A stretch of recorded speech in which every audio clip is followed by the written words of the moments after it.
Today we're going to be cooking this, and it is an exciting, delicious dish. Hello, welcome back to my kitchen. Today I'm going to be making some chicken piccata.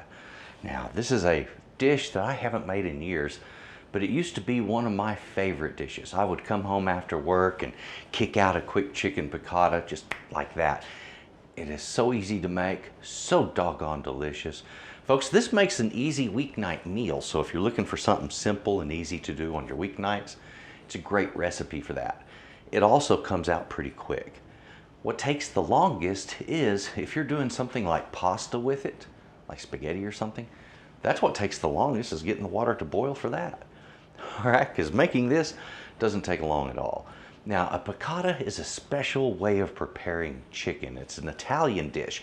The construct of the sauce is very similar to a saltimbocca. All right, and what we do is we cook up a cutlet, regardless of the type of meat. In this case, it's chicken. We cook up a cutlet. After we're finished cooking that cutlet, well, we make a beautiful sauce, and that sauce is tangy, rich, lemony, and it is delicious. Now, a piccata has capers in it where a saltimbocca does not. And I'll say this, once you've tasted a piccata, once you've had a chicken piccata, you're going to be hooked. This dish it's just popping with flavor. And it's one of those sauces, one of those special sauces that really makes it happen. Remember, on a lot of dishes, the meat is simply a simple cook. It's the sauce that really brings it alive. And so that's what we're going to do today. Chicken piccata. Thank you for watching this, and please, before we get into this recipe, take a look in my description box. There's some links there, one to my Wisio and my Patreon, also to my website where I have the recipes. So please take a look at those. I'd really appreciate that. And come over this way, take a look at this. We're going to see what we have to work with and make a delicious chicken piccata. Oh yeah. The ingredients I have for chicken piccata starts with this right here. We're going to use some boneless, skinless chicken breasts. With that, we're going to season with simple black pepper and salt. And we're going to make a beautiful sauce using capers, lemon juice, white wine, and some butter. And folks, once it all comes together just right, it is incredibly good. Now, got to start this the right way. We're going to have to season and flour these cutlets, and let's get on with that. Now, I'm going to be cooking some spaghetti with my piccata. So go ahead, if you're going to do that also, get yourself a pot of water boiling. I've already got some boiling here, so when we're ready to start cooking our spaghetti, we just got to get it in there. It's usually about an 8 to 10 minute cook on most spaghettis, and at that point we're ready to serve it. Now, if you want to dress your spaghetti, and I recommend doing that, think of things like a little olive oil and some garlic, and who knows, maybe some tarragon or basil sprinkled over the top of it. It makes a beautiful side to a piccata. All right, so consider something like that. You can also do like a vegetable, prepare it in much the same way. Right now we need to get busy on the chicken though. I want to pound that out first, so come over, let me show you how I like to do that. Now, when I'm pounding out my chicken breast, I like to use something that's plastic. Like, you can use plastic wrap, you can use foil, you can use a plastic bag, or you can just pound it on an open board. Now, I do it this way just because it's a little quicker on my cleanup and saves me some time.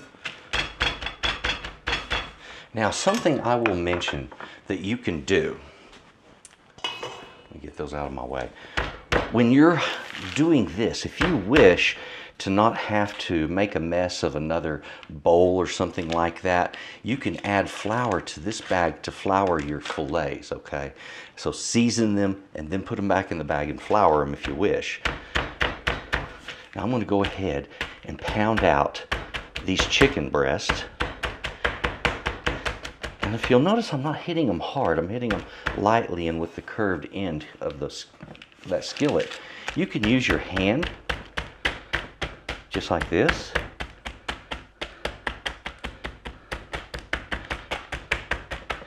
Now, I know a few chefs that wouldn't consider doing it any other way than with their hand. They say that you can't feel the actual thickness unless you use your hand and then you can know what's going on. Now that's just them. Okay, I've never been quite that picky. I usually just use the bottom of my pan. So, a couple of different ways you can do it. You don't have to have a meat mallet. And as you saw, I tore the breast a little bit, but it is still intact, so it's not going to hurt anything, all right? It's going to come out on the plate just as wonderful. Now, the seasoning is to taste. Okay, so just the way you would normally season out some chicken breast, I'm using a large grain sea salt on this, and I'm also going to be using just some fresh ground black pepper. Look at that.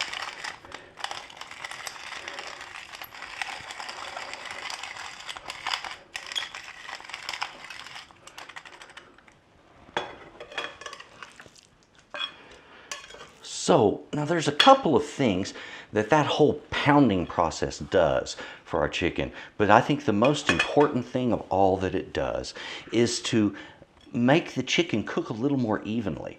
You know, chicken is not evenly flat when you get it. Some parts are thicker than other parts, and of course the thinner parts cook faster than the thicker parts. So by the time the thicker part is cooked, you end up with an overcooked thin part. All right, I hope that makes sense. If we pound them, well, it's pretty obvious. The whole thing is going to cook a lot more even. Okay, going to get this dredged in flour. Now, I would like to mention, when it comes to dredging in flour, I could have done this in that bag, and that would have been probably the cleanest way of all to do it, all right, with less cleanup on anything. But I also like to teach this method, which is very handy. I like to use a bowl with some flour in it, and I don't worry about wasting the flour, okay? Because understand something. Flour isn't a very expensive thing, and when I'm using my flour, and I'm using it in this way, if you'll notice I keep some extra on there. There's a reason. I don't try to just get every little bit off of it, all right? And we'll explain that in a little bit. But when it comes to the waste and all of that, there's really not a problem, because what little flour goes to waste really didn't cost me much, and because I'm buying a 25-pound bag of flour, and it runs me like $8. So, you know, a cup of flour isn't going to be a serious loss to me. All right? So keep that in mind when dredging and things like that. All right? So here we go. Now we have them seasoned, dredged in flour. A very easy way of doing it. Just put it in there, shake it a little bit. The flour comes up over the sides of the cutlet, and you're done. Now, as far as that extra flour, that's going to get down in the oil that I'm cooking these cutlets in. And later on, it actually helps to thicken up the sauce that I'm making. So it's not a bad thing. And I'm not going to throw extra flour into it, but I don't mind a little loose flour being there for that purpose. Now, time to get on with the cook. And that starts with preheating the pan. Now, here's the thing. There's a lot of talk about how to know when your pan is ready to cook. Okay, well, what we're doing today is we're cooking by doing what's called a shallow pan fry. And that means I'm looking to get some sort of browning on the outside of my meat. So if I put it in there at too cold of a temperature, I'm not going to get that effect. I'm going to get a full cook, but it's going to be kind of yellow rather than brown on the outside. And I don't want that, so I want to preheat the pan. So how do you know when your pan is hot enough? It's pretty simple. You throw some water in it, folks. Now, you just, not a whole lot, just a little bit, enough for a few drops. And here's what's going to happen. It's either going to sizzle for a little bit, which means it's not nearly hot enough, or it's going to sizzle quickly, which means it's getting close to hot enough, or the water will sizzle just a tiny bit and then it'll beat up and roll around in there like it's skating. All right, and if that happens, you're getting a vapor barrier. You have that Leidenfrost effect going on. All right, and that's where you have a pan that's hot enough to create a vapor barrier between the water droplet and the pan. That's when you get good searing. That's the temperature you're looking for. So we heat it until we get that. Now back here, I've got my water up and boiling. I want to get some salt in it. Oh, there it goes. Be careful when you first do that because that water can really come up on you, all right? It reacts with that sodium chloride. All right, now, get a little bit of spaghetti out here. Enough for 2 people. There we are.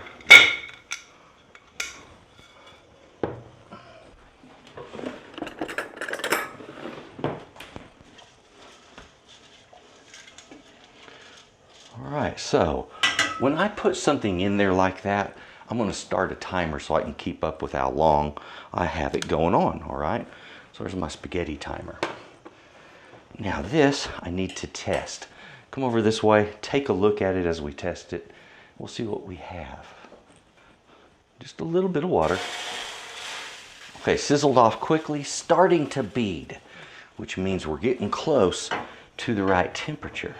You see what I did taking a rag, drying that off? Always do that before you go to cooking after you've tested your pan. You don't want to throw any oil down in a pan that still has water in it because it's going to give you a god-awful mess. All right, so be prepared. And it won't take long for that pan to hit that right temperature. It's coming right on up. Now, if you'll notice the way I've set everything up to cook here, I do what we call the setup method. Everything's already measured out and ready to go. All right, and that way I don't have to wait later on to get something done. All right, it's ready now. If you'll learn this technique, it'll save you a lot of trouble. Now, what is our water doing there? Crackles just a little bit, and then suddenly it's skating around in there. Isn't that wild, okay? So we're getting a Leidenfrost effect on that water, and that's when our pan is hot enough to start getting good searing. Now, we'll start some oil. The oil you use is your choice. I'm using some olive oil here, and I wanted to use that mostly because, well, A, I love the aroma, B, I love the flavor, and C, I think the color looks good on camera. All right, all right. Let's get that cooked up. The temperature that I am cooking over is about a medium-high heat.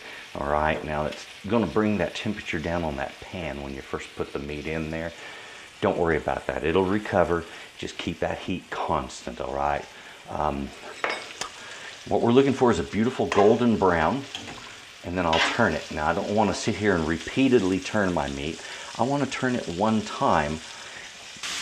Alrighty, let's take a look and see how these are coming along.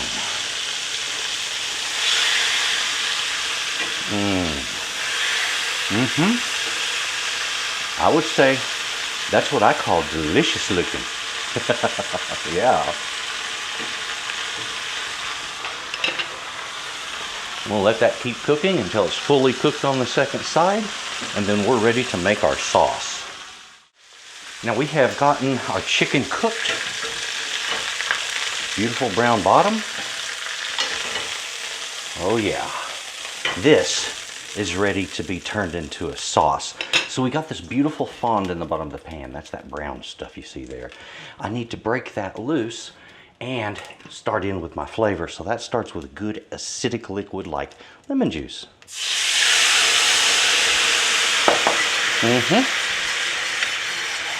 In go my capers. Now look, that broke most of that fond loose. Look at that. And a little more of this wine. And we're going to bring this right back up to a boil. I need it at a high temperature. So what I'm going to do here, first of all, this liquid is going to react with some of that flour that's in there. That flour is going to thicken it, all right? And then we're going to emulsify some butter into this. Well, I need it at a good high temperature to pull that off. And we just simply whisk it into a nice acidic liquid. Works like a charm. All right, so very simple, very easy. As you can see, this dish there's not a lot of complexity to the construct of it, okay? Quite easy. As soon as that comes to the boil, and that's very soon, then we're gonna go ahead and get that butter in there. And then there's one last step before we plate it up. So my liquid is good and hot. One pat at a time, I'm going to whisk in 2 to 3 tablespoons of butter.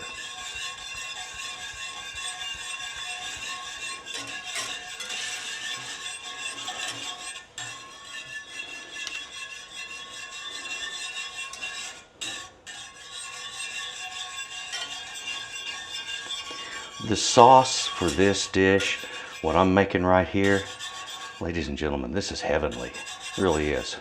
Once you've tried a piccata, or excuse me, one of these that's done with wine and lemon, it is so good. Piccatas are absolutely stellar in their flavor. And as I said earlier, it is quite similar to the sauce that is made for a saltimbocca. Saltimbocca doesn't have the capers. Now I'll say something on my caper choice. I love what they call capote capers. Those are the really big ones. Some people say, well, those are more bitter. Well, yeah, they have a much more robust bitter flavor to them. They really do. And I think it's a nice offset for this. However, the regular ones that you normally see, the small ones like this, those are what you're gonna see most chefs targeting. And that's because these are considered the gourmet item, all right?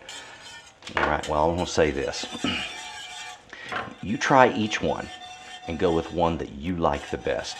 That's the one that's best, all right? Now my liquid already has a slightly thick side to it. It's not watery, okay?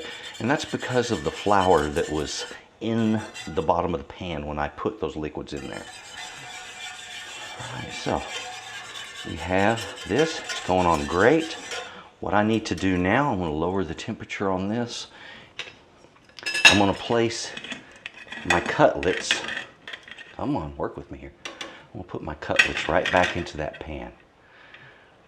So while I'm finishing up the sauce here, the cutlets have a chance to just come back up in temperature to be all they can be, and then we're ready to plate it.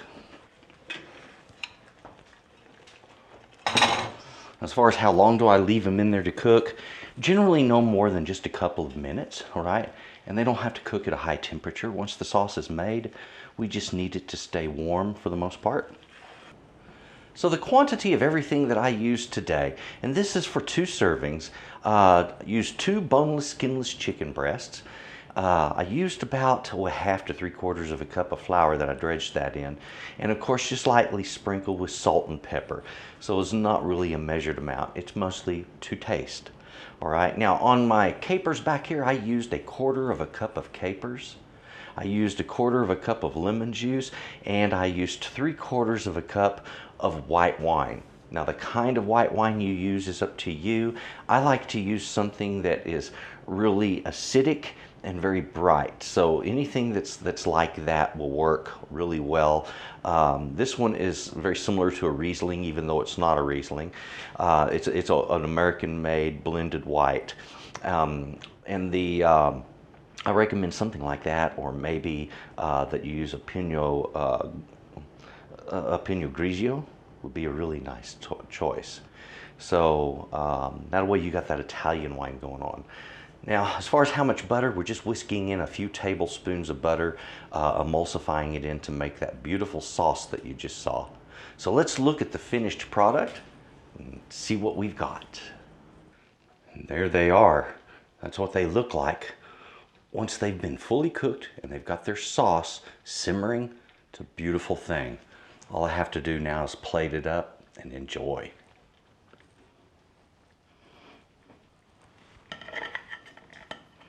I want my spaghetti to kind of stand up for me just a little bit.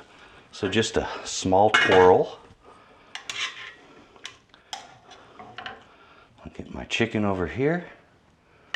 Give my sauce a final whisk.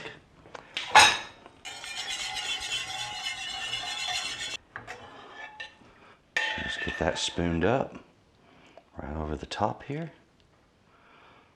Oh, absolutely delightful. Definitely worth the time. And that wasn't much time.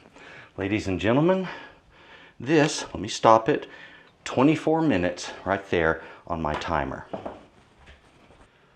And there we have it all plated up. Oh boy, I can't wait to dig in. Oh, ladies and gentlemen, that's absolutely gorgeous. And oh boy, it's been a few years since I've made this. But boy, I used to make it a lot, and I absolutely love doing chicken piccata. A tender chicken, beautiful.